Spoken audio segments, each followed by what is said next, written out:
आज की तारीख में जनता, दिल्ली की जनता खुद को ठगा हुआ महसूस कर रही है। याद आ रही है अब केजरीवाल की? डेफिनेटली याद तो आ ही रही है। वो तो जो गलती हुई है अब दिल्ली में, वो तो सुधारने की जरूरत है। 5 घंटे से लाइट नहीं थी। 5 घंटे से तो वहाँ पसीने पसीने हो रखे थे सब लोग। तो मैंने पूछा भाई क्या बात है, आप लोगों ने एसी बंद किया हुआ है? सुबह से सर लाइट नहीं है, 5 घंटे से अगर लाइट नहीं है। ये आज का लाइव एग्जांपल मैं आपको बता रहा हूँ। नमस्कार, मेरा नाम है अरुण और आप देख रहे हैं टाइम्स एक्सप्रेस। फिलहाल मेरे साथ जो है हरप्रीत सिंह जी हैं, इनसे बातचीत करेंगे। दिल्ली के अंदर भारतीय जनता पार्टी की सरकार को 100 दिन से ज्यादा का समय हो चुका है। ऐसे में इस पूरे कार्यकाल को लेकर बातचीत करेंगे, किस तरह से देखते हैं। तो सर, दिल्ली के अंदर जो भारतीय जनता पार्टी के जो कार्यकाल रहा है, 100 दिन से ज्यादा समय हो गया है, और जिस तरीके से बुलडोजर एक्शन हो रहा है, लगातार लोगों के घर गिराए जा रहे हैं। बीजेपी और उनकी सरकार कह रही है इससे हमारा कोई लेना देना नहीं, कोर्ट का ऑर्डर। लेकिन एक बड़ा सवाल ये भी है, जब मामला कोर्ट में है तो दिल्ली सरकार के वकील और केंद्र सरकार के वकील या फिर जो भी सरकार की तरफ से जो लोग खड़े हैं वहां पे, उनका क्या स्टैंड है? एमसीडी का क्या स्टैंड है? डीडीए का क्या स्टैंड है? तो इसको लेकर आप कैसे देख रहे हो? जो मकान गिराए जा रहे हैं, इसके पीछे क्या बीजेपी का कोई लेना देना नहीं है, ये कोर्ट का ऑर्डर है? या फिर आपको लग रहा है अगर बीजेपी चाहे, भारतीय जनता पार्टी की सरकार चाहे, डीडीए चाहे, ये बच सकता है? डीडीए वो भी बीजेपी के अंडर में ही है, कैसे देखें? देखिए, सबसे पहले तो जो आपका सवाल है मैं उसी का जवाब देने की कोशिश करूंगा। हाँ। जो आप बता रहे हैं कि क्या सरकार चाहे तो इसे बचा सकती है, सरकार चाहे तो क्या नहीं कर सकती, और इसके लिए भारतीय जनता पार्टी जो आज सत्ता में मौजूद है, इससे बेहतरीन एग्जाम्पल नहीं हो सकता। जहां पर पीछे आपने देखा कि ईडी को लेकर के सुप्रीम कोर्ट ने तक सवाल उठा दिया। तो सरकार जो काम नहीं करना वो भी कर सकती है, और जो हो रहा है उसे रोक क्यों नहीं सकती? तो आप कह रहे हैं कि दिल्ली के अंदर जो बुलडोजर चल रहा है, लोगों के मकान तोड़े जा रहे हैं, लोगों को बेघर किया जा रहा है, अगर रेखा गुप्ता चाहे, अगर मोदी जी चाहे तो ये रुक सकता है? ये कोर्ट का ऑर्डर होने के बावजूद भी रुक सकता है? देखिए, कोर्ट का ऑर्डर, सबसे पहले तो अभी आपने कुछ दिन पहले बयान सुना होगा एक नेता का, जिन्होंने कहा कि ये कोर्ट का ऑर्डर खुद भारतीय जनता पार्टी लेकर आई है। हाँ। भारतीय जनता पार्टी ने पल्ला झाड़ लिया कि हम तो नहीं लेकर आए। अगर आप नहीं लेकर आए, और सबसे पहले मैं आपको बताता हूँ, ये जो ऑर्डर है हाई कोर्ट का ऑर्डर का रेफरेंस दिया जा रहा है। तो आप एक बात बताइए, क्या हाई कोर्ट से ऊपर सुप्रीम कोर्ट देश में नहीं है? अगर सरकार चाहती तो क्या उस ऑर्डर को स्टे नहीं किया जा सकता था? लेकिन अगर आपने अपने मित्रों से दोस्ती निभानी हो तो उस स्थिति के अंदर आप गरीबों की जमीन को तोड़ इसलिए रहे हैं क्योंकि आपके इंटेंशन खराब है। कहीं ना कहीं नियत में जो खोट है ना, वो कहीं ना कहीं जग जाहिर हो रहा है। तो ये सारी चीजों को देखते हुए इसको बिल्कुल रोका जा सकता था, पूरी तरह रोका जा सकता था। और ऐसे समय में जब मौसम भी आप देखेंगे तो लगभग 47-48 डिग्री टेम्परेचर है, जिस वक्त में एक आम व्यक्ति बाहर नहीं घूम सकता है, ऐसे में आप हजारों लोगों को बेघर कर देते हैं, हजारों बच्चों को रोड पे ले आते हैं, तड़पने के लिए उनको छोड़ देते हैं। गर्मी में सर लोगों के पास छत नहीं है, रात भर वो पूरी रात वो सड़कों पर बिता रहे हैं। तो जहाँ लोगों को मकान दिया जाना चाहिए वहां उनका आशियाना उजाड़ा जा रहा है। तो इसको लेकर आप कैसे देखते हैं? प्रधानमंत्री मोदी ने तो कहा था कि भाई जहाँ झुकी वहीं मकान। लोग अपना कार्ड भी ले कर दिखा भी रहे हैं, लोग रो रहे हैं, लोग तड़फ रहे हैं। तो ये जो पूरी स्थिति दिल्ली के अंदर खड़ी हो गई है कि हजारों लोगों को बेघर कर दिया जा रहा है, तो इसको लेकर आप क्या मानते हैं कि जहाँ झुकी वहां मकान, वो सबका क्या रहा? देखिए, मोदी जी ने तो बहुत कुछ कहा था। मोदी जी ने तो ये भी कहा था कि 2 करोड़ रोजगार दिए जाएंगे, उस पे तो किसी ने सवाल नहीं पूछा। मोदी जी ने तो कहा था कि 2022 तक किसानों की आय भी दुगनी हो जाएगी। मोदी जी ने तो ये कहा था कि हर किसी को पक्का मकान भी मिल जाएगा, चप्पल में चलने वाला हवाई जहाज में चलकर जाएगा। तो ये जो वायदे सरकार में आने से पहले जो नेता करते हैं, ये इसके लिए अकाउंटेबल नहीं होते हैं। इनकी अगर हम बात करें तो हवाई चीजें हैं, जैसे कि बहुत मतलब अक्सर ये चीज सुनने में आती है कि कोई भी नेता आता है, वादा करता है और चला जाता है, लेकिन जनता धोखा खा जाती है, क्योंकि कहीं ना कहीं जनता को धोखा देने का काम बड़ी ही शातिरता के साथ ये लोग करने का काम करते हैं। ठीक है, लेकिन सर ये भी देखने को मिला कि जो आम आदमी पार्टी की तरफ से और जो पहले दिल्ली की जो सीएम थी आतिशी मालिन, उन्होंने ये भी कहा कि जो बीजेपी, जो डीडीए का जो स्टैंड है कोर्ट के अंदर, जो दिल्ली सरकार है, जो वकीलों का जो स्टैंड है, वो यही है कि ये टूटना चाहिए। और एक तरफ फिर बीजेपी कह रही है कि ये कोर्ट का ऑर्डर है। टूटना चाहिए का मतलब आपके ऑल्टरनेट क्या है? जब आपने ये वादा किया कि हम इनको पक्का मकान देंगे, क्या आपने कुछ ऑल्टरनेट दिया? बड़ा आसान होता है। मिला है, देखिए कुछ लोगों को मिला है, लेकिन यही तो अकाउंटेबिलिटी है कि अगर आप किसी चीज को तोड़ने जा रहे हैं, डिमोलिश करने जा रहे हैं, और उसके अलावा उससे एक महत्वपूर्ण तथ्य मैं आपको और बता देता हूं, आप डिमोलिशन उस दिन शुरू कर सकते हैं जिस दिन आप ये गारंटी लेते हैं कि आज की तारीख के अंदर दिल्ली के अंदर एक भी अवैध मकान की कंस्ट्रक्शन नहीं हो रही है। आज भी अगर आप दिल्ली के अंदर घूम के देखेंगे, हजारों ऐसे मकान होंगे जो इलीगली कंस्ट्रक्ट हो रहे होंगे, लेकिन झुग्गी वालों के ऊपर जोर चलता है, गरीब के ऊपर जोर चलता है। उसकी गरीब की हक की सरकार नहीं है रेखा। देखिए, गरीब के हक की बात नहीं है। गरीब बेसिकली अगर सरकार की हम बात करें तो आज की स्थिति में ये हो रहा है, गरीब हटाओ गरीबी हटाओ। तो गरीब को ऊपर उठाने की जगह जो समस्या मेन क्या आ रही है, गरीब को नीचे से ऊपर उठाने की जरूरत है, उसके बेस को उठाने की जरूरत है, उसके जो जीवन स्तर है उसको उठाने की जरूरत है। अगर आप उसे उठाएंगे तो कोई भी व्यक्ति झुग्गी में रहकर के पसंद थोड़ी करेगा कि वो झुग्गी में रहना चाहता है। कैसे रहे सर, ये 100 दिन से ज्यादा कार्यकाल हो गया है सीएम रेखा के, इस कार्यकाल को आप कैसे देखते हैं, कैसे रहा, कैसे बीता है ये समय? देखिए, कार्यकाल की अगर आप बात करें तो इसके लिए तो मैं आपको यही बताना चाहूंगा जो मैं एनालाइज कर पा रहा हूँ। शिक्षा व्यवस्था आप ऑलरेडी देख रहे हैं कि किस तरीके से चरमराती जा रही है। बिजली के बिलों की अगर हम बात करें तो ऑलरेडी लोगों के बिजली के बिल आने शुरू हो गए हैं। जो बसेस फ्री हुआ करती थी महिलाओं के लिए, उसके ऊपर भी कहीं ना कहीं रिस्ट्रिक्शन लगानी शुरू कर दी गई है। जिन लोगों से वायदा किया गया था कि आपको परमानेंट किया जाएगा, जो डीटीसी के अंदर कंडक्टर वगैरह, सिक्योरिटी जो लोग मेंटेन कर रहे थे, उनको बोला गया था, आपको वादा किया गया था कि आपको इमीडिएटली नौकरी पक्की दी जाएगी, वो नहीं हुई। महिलाओं को कहा गया था कि आपको 2,500 रुपए मिलेंगे, वो उनको नहीं मिले। सिलेंडर होली पे कहा गया था कि फ्री मिलेगा, हर महीने 500 का मिलेगा, वो नहीं हुआ। तो 100 में से एक भी वादा पूरा हो जाता तो शायद हम कहते कि सरकार कहीं ना कहीं कुछ प्रयास कर रही है। एक भी वायदा पूरा नहीं किया सीएम रेखा ने। आपके सामने ही है, मैंने आपको जितने गिनवाए सभी नहीं के वादे ही तो गिनवाए। आयुष्मान योजना तो लागू हो गई। देखिए, आयुष्मान योजना तो देखिए फिर वही बात आ गई। अब एक बनी बनाई चीज जो ऑलरेडी चल रही थी, मोहल्ला क्लिनिक में ऑलरेडी जो मेडिसिन भी मिल रही थी, डॉक्टर्स काम कर रहे थे, वो आयुष्मान भारत का नाम तो दे दिया गया, उसको लिपापोती कर दी गई, बैनर लगा दिया गया, लेकिन वहां पर काम करने वाले जो एम्प्लॉयज है उनको नौकरी से निकालने की तैयारी की जा रही है। तो आयुष्मान योजना कहाँ पहुंच रही है? ठीक है, आप कह रहे हैं कि जो मोहल्ला क्लिनिक होते थे वो अब उसकी हालत खस्ता हाल हो चुका है, क्योंकि वहाँ पे जो स्टाफ होता था उन सबको वो लोग भी विरोध धरना प्रदर्शन कर ही रहे हैं। तो आपको नहीं लग रहा है कि सरकार ने कुछ भी काम किया, कुछ अगर आपको लग रहा है कुछ बेटर किया है, कुछ अच्छा हुआ है, कुछ अगर देखिए हुआ है ना, अब केंद्र में भी बीजेपी, राज्य में भी बीजेपी, बिल्कुल बहुत अच्छा काम हुआ है। रेखा गुप्ता जी को 2 बंगले अलॉट हुए हैं, उनका रेनोवेशन हो रहा है, पैसा खर्च किया जा रहा है। आई थिंक मैंने सुना है कि 28 तो वहां पर जेनसेट लगने वाले हैं। तो अच्छा काम हो रहा है, ऐसा नहीं है। उनको देखिए, 24 घंटे बिजली आ रही है, जेनसेट की क्या जरूरत है? देखिए, अब यही तो बात है ना, यही तो सवाल है। जब दिल्ली में 24 घंटे बिजली की गारंटी रेखा गुप्ता जी दे रही हैं, तो उनको इतने सारे जेनसेट लगाने की क्या जरूरत है? लेकिन विकास तो हो रहा है।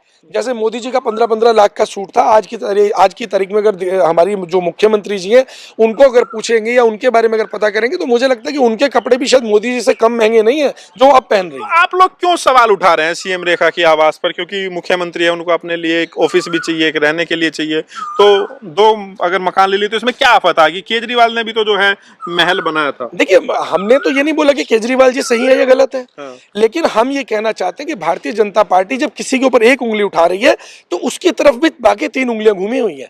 और जिस तरीके से अगर हम बात करें कि नरेंद्र मोदी जी के राजमहल की भी बात हो रही थी, उस पर कितना पैसा खर्च किया गया, रेखा गुप्ता जी के जो 2 मकान है उनके ऊपर कैसे, देखिए ये चीजें संसाधनों की जरूरत पड़ती है, लेकिन उसमें 28 जेनसेट अगर आप लगाने की बात कर रहे हैं तो इट मींस कि आपको अपनी बिजली के वितरण की व्यवस्था के ऊपर खुद ही विश्वास नहीं है।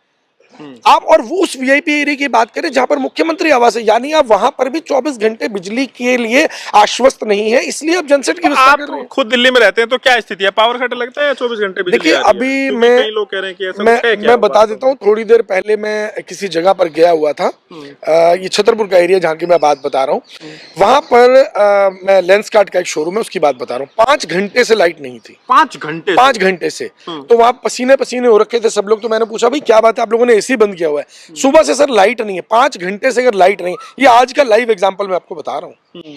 तो इससे बेहतर कोई लाइव एग्जांपल नहीं हो सकता। और ऑलरेडी घरों में भी, रेजिडेंशियल एरिया में भी पावर कट बहुत ज्यादा बढ़ गए हैं और डिस्ट्रीब्यूशन में काफी ज्यादा प्रॉब्लम। पानी की क्या स्थिति है सर? साफ पानी आ रहा है? पानी की भी शॉर्टेज आ रही है, साफ नहीं आ रहा है। देखिए, अब ये नहीं कह सकते कि सब जगह गंदा आ रहा है, लेकिन कहीं ना कहीं जो क्लीन वाटर आ रहा था उसमें कुछ प्रतिशत जो है वो कमी होनी शुरू हो चुकी है। हाँ, हो सकता है कमी बढ़ जाए, हो सकता है रेखा गुप्ता जी इसमें कुछ काम करे, इंप्रूवमेंट भी आ जाए, लेकिन कहीं ना कहीं बीजेपी की जो सरकार है वो कोलैप्स होती नजर आ रही है। जो हमें सर्विसेज डिलीवरी के मामले में है, सर्विस डिलीवरी की तरफ शायद इनका ध्यान नहीं है। तो क्या लग रहा है सर, पहला टाइम बढ़िया था, केजरीवाल का टाइम बढ़िया था, जो 10-11 साल का उनका टाइम रहा, या फिर अभी सीएम रेखा की शुरुआत को आप कैसे देखते हैं? कहीं क्योंकि अभी ज्यादा टाइम भी नहीं हुआ है किसी भी सरकार को एनालाइज करने के लिए, कहा जाता है शुरुआत के 2-4 महीने तो हनीमून पीरियड होता है, तो सवाल उठाने के लिए तो अभी बहुत सारा समय बाकी है। देखिए लेकिन ये कैसी शुरुआत कैसी है, कुल मिलाए ट्रेलर कैसा है? देखिए ट्रेलर तो बहुत ही भयानक है। जमीन पर जो जनता है वो कहीं ना कहीं परेशान है। जनता, अगर जनता परेशान है तो आप समझ लीजिए कि सरकार की हालत क्या होगी। और ये तो रेखा गुप्ता जी कह ही नहीं सकती कि मुझे 100 दिन हुए, क्योंकि आधी से ज्यादा सरकार तो पहले भी केंद्र सरकार चला रही थी। कानून व्यवस्था ऑलरेडी केंद्र सरकार के अंतर्गत आती है, भूमि व्यवस्था ऑलरेडी जो लैंड है वो ऑलरेडी केंद्र के अंतर्गत आती है। तो बाकी चीजों के ऊपर तो अगर बात करी जाए तो चलती हुई व्यवस्था को कंट्रोल करने में मुझे नहीं लगता कि ऐसी प्रॉब्लम आनी चाहिए। ये तो कहीं ना कहीं अगर शायद मिली भगत मान ली जाए या ये मान लिया जाए कि गलत तरीके से उन संसाधनों का मिसयूज करने की तैयारी हो रही है, ब्लैकमेलिंग की तैयारी हो रही है, जो वेंडर्स है उनको कहीं ना कहीं मैनेज करने की तैयारी हो, तो सर्विस डिलीवरी की ध्यान नहीं जा रहा है। फेल मानते हैं रेखा गुप्ता को, पास मानते हैं?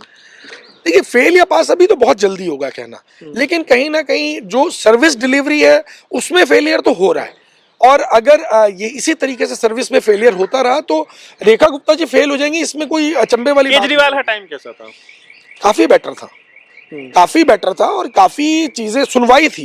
अगर लाइट जाती थी तो लाइट जरूर जाती थी, लेकिन विद इन 1 मिनट में 2 मिनट में रिटर्न हो जाती है। यानी ट्रिपिंग तो होती है, चलो ठीक है, वो तो नॉर्मल प्रोसेस है, लेकिन वो रिस्टोरेशन कितनी जल्दी होती है। आज रिस्टोरेशन में अगर 3 घंटे 4 घंटे 5 घंटे का टाइम लग रहा है, उस वक्त में restoration 10 minute 5 minute 1 minute 2 minute में भी होता था। तो याद आ रही है अब केजरीवाल की? डेफिनेटली याद तो आ ही रही है।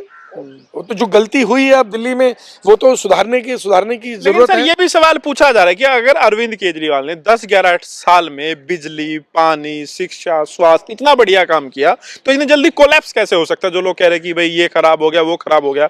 अभी पेरेंट्स भी कुछ सड़कों पर उतरे हुए हैं, सरकार ने ऑर्डिनेंस भी लेकर आई है, उसका भी कुछ लोग विरोध कर रहे हैं। आज कुछ लोगों ने प्रेस कॉन्फ्रेंस भी की, तो इसको लेकर आप कैसे देख रहे हैं? देखिए अब आपने स्कूल की बात की, बहुत अच्छा एग्जाम्पल है। ऑलरेडी स्कूल माफिया जो है ये तैयारी कर रहा था कि किस तरीके से फीस में बढ़ोतरी की जाए, पूरी तरीके से सेटिंग की गई। आपने देखा कि रेखा गुप्ता जी के साथ में एक मैं नाम मुझे अभी एग्जैक्टली ध्यान नहीं आ रहा है, वो व्यक्ति रेखा गुप्ता जी के साथ में लगातार प्रचार का काम कर रहे थे, जो स्कूल एसोसिएशन के अध्यक्ष है। अब आप ये बताइए कि वो व्यक्ति जो अध्यक्ष है और भारतीय जनता पार्टी की रेखा गुप्ता जी के साथ में पूरा प्रचार कर रहा था चुनाव में, इट मीन्स कहीं ना कहीं ये सेटिंग चुनाव से पहले कर ली गई थी। और आज की तारीख के अंदर अगर वो फीस बढ़ोतरी हो गई है तो ये चीजें आज तो एक्सपोज हो रही हैं। अच्छा, ये चीजें अरविंद केजरीवाल जी के समय में नहीं थी। कहीं ना कहीं ये चीजें जो साठगांठ थी सरकार के साथ, साठगांठ फीस तो पहले भी बढ़ती थी, ऐसा थोड़ी ना पिछले 10 साल में कभी फीस नहीं बढ़ी है। फीस बढ़ती है, मैच तो रोज होते हैं, लेकिन मैच फिक्सिंग नहीं होती ना। अच्छा, अब मैच फिक्सिंग हो रही है। मैच फिक्सिंग करके सरकार लाई गई कि अगर सरकार तभी लाएंगे जब फीस बढ़ने देंगे आप, और फीस भी कोई थोड़ी बहुत नहीं, 50% की फीस में बढ़ोतरी करेंगे। इस कंडीशन के ऊपर सरकार आई है। और ये सरकार तो वैसे भी अगर बात करी जाए तो कहीं ना कहीं बड़े घरानों की तरफ ध्यान रखती है। तो गरीबों के हक में काम नहीं हो रहा है पिछले 100, 110, 15, 20 दिन में। देखिए गरीबों के हक में आप कैसे मान सकते हैं? हर चीज जो बेसिक चीजें गरीब को चाहिए, वो सारी चीजें अगर चरमरा जाएंगी तो फिर गरीब के हक में कैसा हुआ? आखिरी सवाल सर मेरा है, जहां से हमने शुरू किया था वहीं से क्लोज करेंगे। सीएम रेखा कह रही है कि एक भी झुग्गी नहीं टूटेगी, फिर भी झुग्गी टूट जा रही है, तो इसका क्या मतलब कॉन्ट्राडिक्शन हो रहा है? देखिए बात वहीं आ गई, भारतीय जनता पार्टी के वादे और डिलीवरी। विदेशों से काला धन लाएंगे, नहीं आया। जो कहा उसका उल्टा हुआ। विजय माल्या को पकड़ के लाएंगे, नहीं आया। बल्कि माल्या ने तो भी कुछ दिन पहले आकर कह दिया कि मैं तो बताकर गया था। इंटरव्यू में उन्होंने क्लियर एक्सेप्ट कर लिया कि मैंने तो भारतीय जनता पार्टी के जेटली जी को मिला, मैंने सूचना दे दी थी पहले कि मैं जाने वाला हूं। इसी तरीके से 2 करोड़ रोजगार की बात हर साल की थी, किसानों की आय दुगनी करने की बात थी, हर गरीब का अपना पक्का मकान होगा ये बात थी। जितने भी वादे थे उन सब में क्या रहा? जो कहा वो नहीं हुआ। तो आज भी जो चीजें रेखा गुप्ता जी ने वादा किया, या कहीं कि मोदी जी ने वादा किया था, क्योंकि वोट जो पड़ी है वो मोदी जी के नाम से पड़ी है, रेखा गुप्ता जी के नाम से वोट नहीं पड़ी है।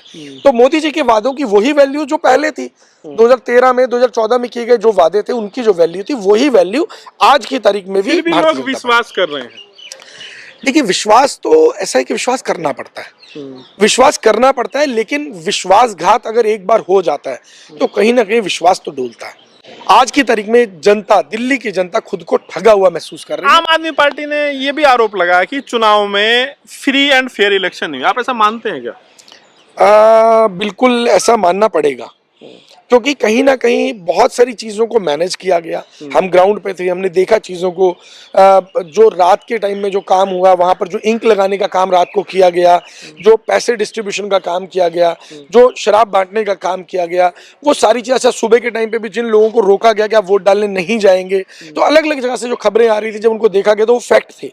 लेकिन सबसे बड़ी अचंभे की बात है कि इलेक्शन कमीशन ये सब सुनने के बाद भी बिल्कुल मौन था। क्योंकि अभी राहुल गांधी ने भी आरोप लगाया कि जो महाराष्ट्र के अंदर जो चुनाव हुआ वो उसमें भी गड़बड़ी हुई, वोटिंग लिस्ट को लेकर, वो ईवीएम को लेकर भी कई बार लोग सवाल उठाते हैं। तो इलेक्शन प्रोसेस पे आपको भरोसा है, या फिर जो राहुल गांधी ने सवाल उठाया है आपको लग रहा है वो चीज वाजिब है? देखिए, इलेक्शन प्रोसेस, राहुल जी ने जो सवाल उठाया, डेफिनेटली उनके पास तथ्य होंगे। अगर है तो उनको पब्लिक भी करने चाहिए, और अगर पब्लिक नहीं कर सकते तो फिर ऐसा इल्जाम भी नहीं लगाना चाहिए। आप मानते हैं कि इलेक्शन कमीशन बिल्कुल निष्पक्ष तरीके से मैं चुनाव करा रहा है? मैं उसी पे आ रहा हूँ। आप इस विषय के अंदर जो 2024 में लोकसभा का चुनाव हुआ था वाराणसी में, जिसकी बुरी तरह भद पिटी थी पूरे विश्व के अंदर, के नरेंद्र मोदी जी ने नॉमिनेशन तक नहीं होने दिए, ये सबके सामने जग जाहिर है। तो आप ये सोच लीजिए, जब उस व्यवस्था की हम बात कर रहे हैं, वाराणसी की जब हम बात करें, हर स्तर पर डिस्ट्रीब्यूशन, जो फॉर्म होता है नॉमिनेशन फॉर्म, उसके डिस्ट्रीब्यूशन से लेकर के चालान डिपॉजिट से लेकर के एक्सेप्टेंस तक, हर लेवल के ऊपर जो अड़ंगा अड़ाने का काम, सिस्टम का मिसयूज करके किया जा रहा है, दुरुपयोग करके किया जा रहा है। तो हम निष्पक्षता के बारे में तो बात भी नहीं कर सकते, और इलेक्शन कमीशन तो साइलेंट बैठा हुआ है इस पे। इलेक्शन कमीशन कुछ नहीं कर रहा।